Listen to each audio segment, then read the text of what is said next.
ዳኒ መጀመሪያውም ተው ሴት ልጅ ከቆረጠሽ ተው አትጫወትባት። በጽጌ ላይ እየተጫወትክ ነው ሲባል ምንም አይሰማም ማለት ነው። አሁን አየህ ጽጌ በጋ ቆረጠች፣ ቀለበት አሰረች ማለት ነው ከበጸሎት ጋር። ዳኒ ብትሞች ወደሱ አትመለሽ። ከበጸሎት ጋር ባትወኝ እንኳን እግዚአብሔርን ማለት ነው የራሽን ወት ጀመሪ። ምክንያቱም እሱ ማለት ነው በጣም ነው የሚጫወተብሽ፣ በህይወትሽ በእድሜሽ እየተጫወተብሽ ነው ያለው።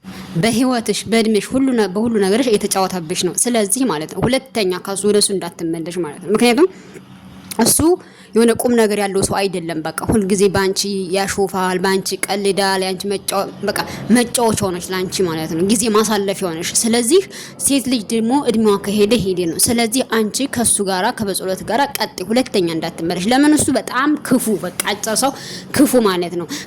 ካንቺና ከሱ ለማላየት በቃ የማያደርገው ክፋት የለም። በባለፈው እንግዲህ ሴት ገዝቶ አይተሻ ምን እንዳደረገ ማለት ነው። በጣም ክፉ ሰው ነው። ስለዚህ እኔ እንደ እህትነሽ የምነግርሽ ነገር ማለት ወደ ዳኒ በፍጹም እንዳትመለሽ።